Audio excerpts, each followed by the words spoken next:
Şu arada bir ulukon sorulyan da ki ahun ağala. Siz öz aranızda kurduğunu, ödünüz hedefleriniz olmuyor.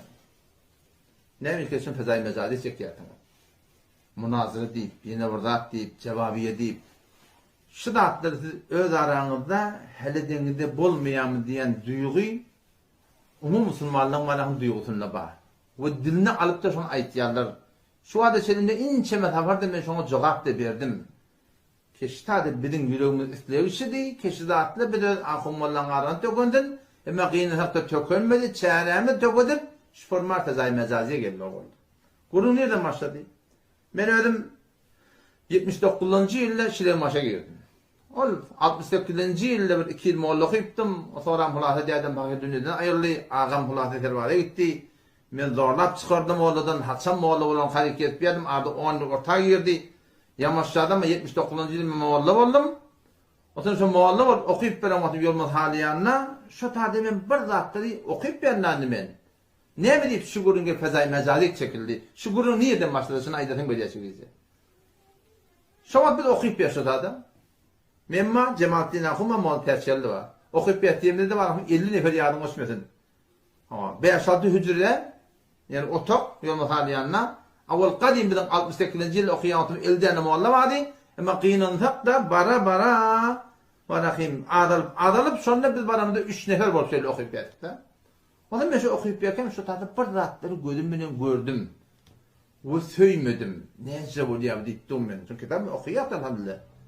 Ayet biz 3 günlük okuyat kitapta. O şu 3 günlük de ölen adama teorilerini naklep sırf vermeliği okuyat. O zaman şöyle ben muhterem ustaddan birinin denağını hayırlı. O zaman bu da 21 tane koyun öldürdü sonra. Ben şu da tanıdım. 21 tane koyun. Sonra da malları öldüreceğim ben tanıştım ama 21'e vardı. O zaman 7 günle aynı toy yalak daha var. Akım sonra tuttulamıyor. Ben sonra ahir cıda bilmeyen soradım. Falan ne de? Bir migar şeriat kitap mu 3 gün neymeyen dedim. Ona hava atam dedi 3 gün dedi. Sonra yolumuz haliyançılar men aman asıl adım, amanullah demen asıl adım. Sonra ben bileyim maşigirimde dohallon bir var Atakari rahmetullahi atam ona ata Allah değil de bana tam amanullah diye mi diyeceğim kavlat ben dedim diyeceğim diyen dedim. Ama ben dedim falan ne de üçün nivayeti kitapsın dedim dedi mi? Ona hava atam dedi. Ben vasını edin daha onda dedim. Onu biz neyme değildi. O meseleyi hükümet çok mu dedi. Şu tademin yüreğimin dedi. Kitap bardat dedi. O senin ustaatlanma, onu tafirlama. Mesela amal eden ne var yanında? Yok amal kıynatakta kati görmesi kıyım oldu. O zaman sonra ben omsala okuymalı ettim. Ecvahın Hanefi tafirinin üzerine. O zaman bu tağda Ecvahın tafirinin de gelip hep bir belge yazdık. Bir maslahat bilen, ustaatlan maslahatı bilen bir belge yazdık ki ağa şeyde Kur'an'ı aradaydı kireyini okuymalı. Karıyla şu an okuyor, hatım okuyorlar. Huda için okuymalı, kaptanın kömekten edin yani pul için okuymalı. Sonra ahirde de bana akıyım halta yazıp, bilmeyen çargat yazıp pul yoğunamalı. Verecek olan etekten vermemeli müşkül yok. Ay şuna bir völ turda uçturkması aradı. Vay ben doğru Hanefi mezhepten yazdı ha. Ustadın ona tesih etti. Paylan deyip bana akıyım emretti. Bir völ turda camda ben bana ne et diyebiliyim ben. Bana ne et diyebiliyim ben. Sonra şu tarzda bir ulğun ağlavatılık oldu. Sonra bir tane gen yankı Akmadahun tana takdirleri Akkılada menpir diye oturan Seyfi Müslüman doğrunun başlıklarının biri Akkılan menberinin bir şeref tebliğiyle tevdi. Meni şabatma tebliği var yanında tebliğidir.Ken gitmeyen uğrahda şolan arasındadır. Vay mını? O taptan Akmadahun tana deyip bir Akkılada o da menberzim odan ağzından gelen aitti bir. O taraftan Tehrahun takdir tana 29 gece aradaydı Vehhabiyetli doğru tebliğiler etti ya. Bir de şunun tıyırgınla aslında öydün çıkar yağlık eden akla. O taraftan Türkmen'in namzını getirdi var Vehhabiyetten içaktı ayarlı oğlamından bana hem hak edip şu forum bana film becerdiler. Televizyon koymadılar, cıma koymadılar, cemaat koymadılar. Yeni bir dat koymadılar. Şu forum bir muhtelif suratlarına bir camiatı tebliğat etmelidir bizim aleyhimizde. Onu da bir kendisimiz çıkmayacak oluyor ki. Başarıda gelecek ki Türkmen öz aramızda hele çapayatı kurumları biliyor musun? Onun için öyle aramda heletecek o şu gurunları, sonra da ben falanca takdirinde yanına bardım önümde. Tadirine ben nerede? Kur'an medafın onun tadirinin yanına ben bardım. 3 saat yarım oturup kurundeş oldum. Bir Allah takılmalı, evliyalar takılmalı diye. Ben şunu cevap tavına Hanefi mezhepten ha.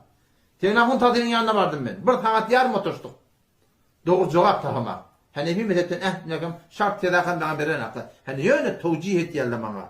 O demin anlayımı batana. Şu Hanefi mezhepten ben delilim mi? Olan ayetiyen ben cuğur görünür. Ama Kur'an Kur'an tadirinin yanına oturuştuk. Kaşanahun tadirinin yanına oturdum. O zaman şu doğrultuda var yakın bir akmadakun tanan yanına oturdum. Muhtelif takdirlerin yanına barıp biz şunun oturuştuk. Tüyecek mesela heletecek oluyat. Baranda bir çün şayan yanak, bir yimse şayan yanak. Ya onç mahullah çıkkayt yat. Ama ilimizden gölüyle turdu yani.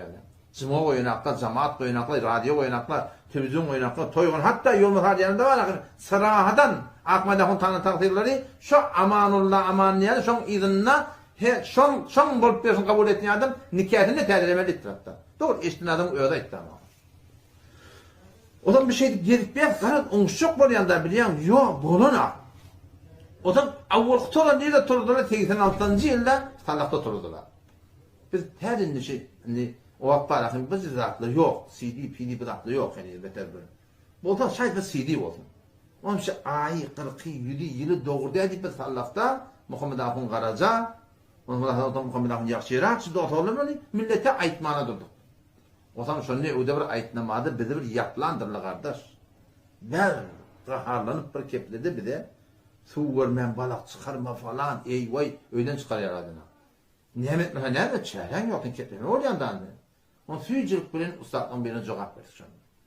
Tahir bizle o şeyle, size o şeyle oturacak olan bir teyyar çare. Çareme tokot yatabiliyor. Çareme tokot yat.